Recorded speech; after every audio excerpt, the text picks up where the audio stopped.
नमः भगवते वासुदेवाय। ओम नमः भगवते वासुदेवाय।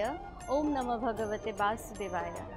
ओम यदा यदा हि धर्मस्य ग्लानिर्भवति भारत अभ्युत्थानमधर्मस्य तदात्मानं सृजाम्यहम् परित्राणाय साधूनां विनाशाय च दुष्कृतां धर्म संस्थापनार्थाय सम्भवामि युगे युगे।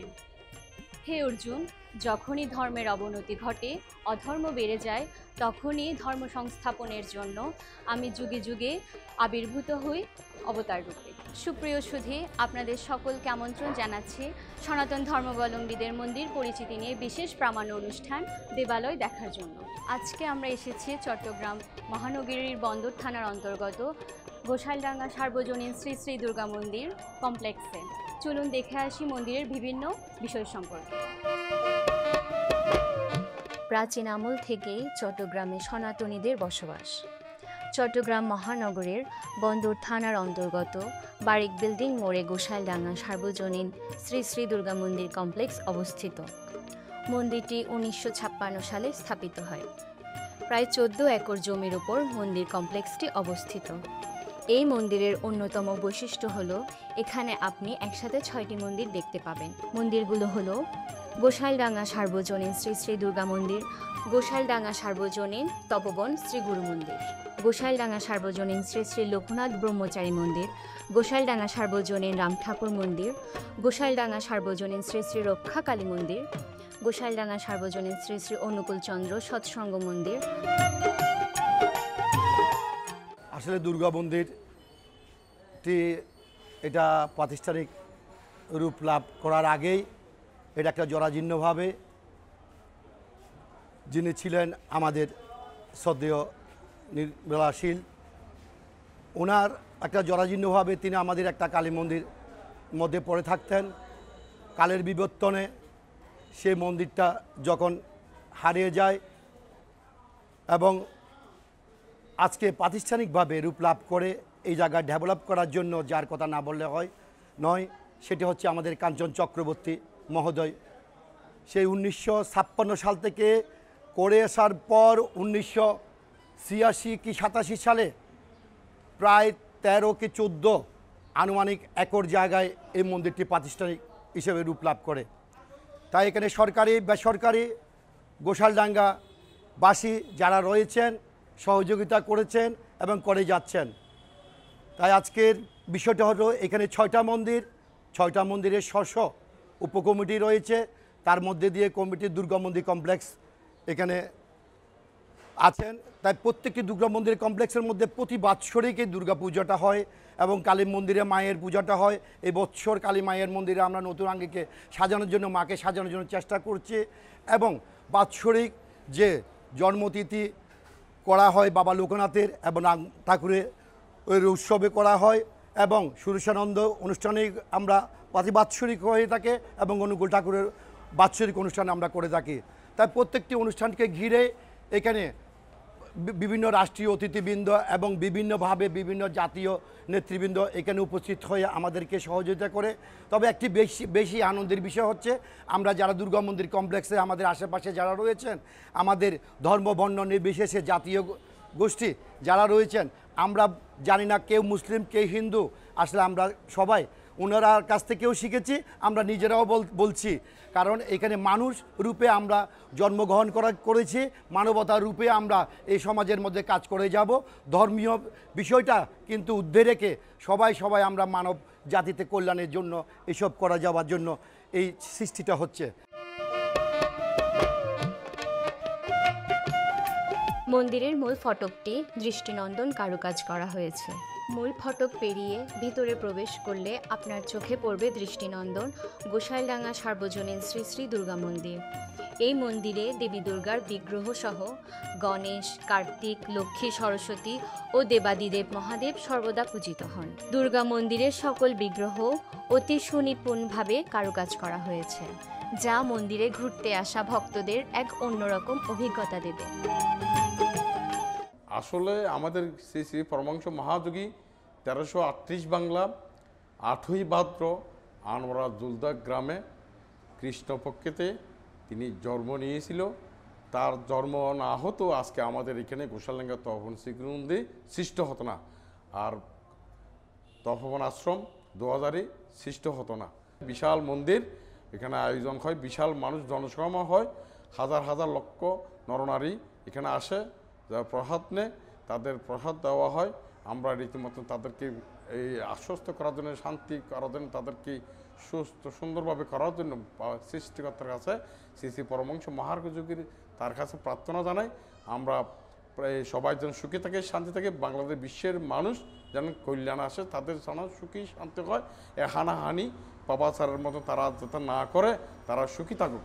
সকল প্রাণী, পশু পাখি, কীট পতঙ্গ সবাই যেন সুখী থাকে, এই আমরা আমার গুরুর শ্রী শ্রী পরমহংস তারই নীতি, তারই সৃষ্টি, তার এইখানেই এই প্রথমে এই কালী মন্দির একটা ছিল, ছোট্ট একটা, তার এখানে আসাতে যজ্ঞ হোমযজ্ঞ হওয়াতে এইখানে ওই আমাদের এখানে মাঠের মাঝখানে একটা হোমযজ্ঞ আছে, পঞ্চতাক নিয়ে কীতি অব তেজ মরুদ বোম, এই পঞ্চতাক শরীরের অংশ বিশেষ। তো এইটা নিয়ে আমরা একটা হোমযজ্ঞ করি, এই পূর্ণব্রহ্মের যজ্ঞ সৃষ্টি হয়। তার পূর্ণব্রহ্মের নাম হচ্ছে ওম জয় গুরু জয় সুরেশ্বরানন্দ পূর্ণব্রহ্ম হরিওম হরিওম, ওম জয় গুরু জয় সুরেশ্বরানন্দ অদ্বৈতানন্দ পূর্ণব্রহ্ম হরিওম হরিওম। এই আমরা এই পূর্ণব্রহ্মে নিয়ে আজকে পৃথিবী জগৎ জুড়ে আমরা পুরা এই নাম বিলাচ্ছি, তার আশীর্বাদে, সুরেশ্বরানন্দপুরী গুরু মহারাজের আশীর্বাদে।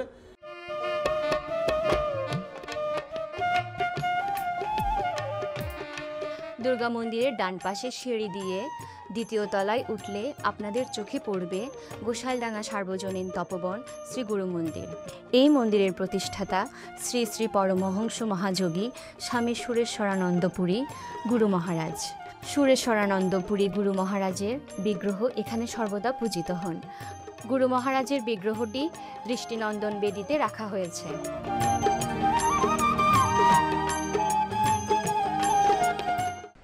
মানে এই গোসালডাঙ্গা মানে এসেছিলেন প্রথমে এই শিলবাড়িতে, মানে এই পাশে শিলবাড়িতে যখন আসছিলাম তখন মানে এখানে খুব জঙ্গলাকীর্ণ ছিল, ছোট্ট একটা ভাঙ্গা ঘর ছিল, মায়ের ঘর, কালী মন্দির। তখন এইভাবে কমপ্লেক্স হয়নি, কিন্তু পরমহংস মহাযোগী শ্রীমৎ স্বামী সুরেশ্বরানন্দপুরী গুরু মহারাজ দয়াল গুরু যখন এখানে পদার্পণ করছে, তার পদচারণায় আজকে এটা দুর্গাবাড়ি কমপ্লেক্সে পরিণত হয়েছে। আজকে সমস্ত ভেদাভেদ ভুলে, সমস্ত গুরুর ভেদাভেদ ভুলে আজকে দেখুন এখানে 6টা মন্দির হয়েছে। অনুকূল ঠাকুর, রাম ঠাকুর, তারপর এই কালীবাড়ি, তারপর হচ্ছে আপনার লোকনাথ বাবা, দুর্গা মন্দির, দয়াল গুরু সুরেশ্বরানন্দপুরী গুরু মহারাজের মন্দির। সত্যি বৃন্দাবন কোথায় আমি জানি না, আমি দেখি নাই, কিন্তু আজকে এই গোসালডাঙ্গা এসে আমার মনে হচ্ছে এটাই হচ্ছে মথুরা বৃন্দাবন, এটাই হচ্ছে বৃন্দাবনে পরিণত হয়েছে। আমার পরমহংস মহাযোগী সুরেশ্বরানন্দপুরী গুরু মহারাজের পদার্পণে আজকে এই জায়গা ধন্য হয়েছে। ধন্য আপনাদের শুধু সজ্জন মণ্ডলী, আমি সবাইকে শুভ প্রণাম জানাচ্ছি এবং আগামীতে আপনারা সবাই আসবেন, মানে এসে এ কমপ্লেক্স যাতে আরও উন্নত হয়, আরও জাগ্রত হয়, আগামী প্রজন্ম যাতে ধর্মের দিকে আগত হয়, সেই দিকে আপনারা দৃষ্টি রাখবেন। দুর্গা মন্দির থেকে হাতের বাম পাশের সিঁড়ি দিয়ে দ্বিতীয় তলায় গেলে আপনার চোখে পড়বে গোসাইলডাঙ্গা সার্বজনীন শ্রী শ্রী লোকনাথ ব্রহ্মচারী মন্দির। এই মন্দিরে শ্রী শ্রী লোকনাথ ব্রহ্মচারীর বিগ্রহ সর্বদা পূজিত হন। ভক্তরা প্রতিনিয়ত লোকনাথ ব্রহ্মচারীর কাছে তাদের মনের আশা প্রকাশ করে থাকে। ভক্তদের বিশ্বাস, লোকনাথ ব্রহ্মচারী শুদ্ধ ভক্তের মনের আশা পূরণ করে দেন। লোকনাথ ব্রহ্মচারী বিভিন্ন বাণী ও উপদেশ দিয়ে গেছেন, যা ভক্তদের জীবন চলার পাথেয় হয়ে আছে। লোকনাথ মন্দিরের পরেই রয়েছে গোসাইলডাঙ্গা সার্বজনীন রাম ঠাকুর মন্দির। রাম ঠাকুর মন্দিরে শ্রী শ্রী রাম ঠাকুরের চিত্রপট পূজিত হয়। প্রতিদিন সকাল, দুপুর ও রাতে শ্রী শ্রী রাম ঠাকুরের সেবা পূজা হয়ে থাকে। ভক্তরা প্রতিদিন শ্রী শ্রী রাম ঠাকুরের গুণকীর্তন করে থাকে। ওম হরি ওম তৎসৎ। ওম হরি ওম তৎসৎ। ওম নমো ভগবতে সুরেশ্বরায়। ওম নমো ভগবতে সুরেশ্বরায়। ওম ভূর্ভুবস্য তৎসবিতুর্বরেণ্যং ভর্গো দেবস্য ধীমহি ধিয়ো ইয়ো ন প্রচোদয়াৎ। ওম ওম ভূর্ভুবস্য তৎসবিতুর্বরেণ্যং ভর্গো দেবস্য ধীমহি ধিয়ো ইয়ো ন প্রচোদয়াৎ। ওম। আমি ঘোষালডাঙ্গা মন্দিরে শ্রীগুরু মন্দিরের একজন ভক্ত। এখানে সব মা দুর্গা এবং মা লোকনাথ বাবা, রাম ঠাকুর, আমার শ্রীগুরু সুরেশ্বর আর রক্ষাকালী সব মন্দিরকে পেয়ে আর আর অনুকূল ঠাকুর সব মন্দির এক জায়গায় থাকাতে আমাদের খুব ভালো লাগে এখানে আসতে।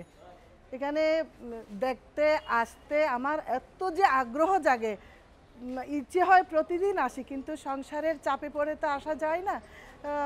হয়তো মাসে আসি, নাহলে অন্য সময় যদি শুক্রবারে সময় পাই তখনও আসি।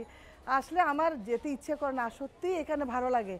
এখানে পূজার যে যারা পূজা করেন, সাধু সন্ন্যাসীবৃন্দ যারা আছেন, সবাই খুব সুন্দর আচার ব্যবহার এবং পূজা আর্চা আমার খুব ভালো লাগে।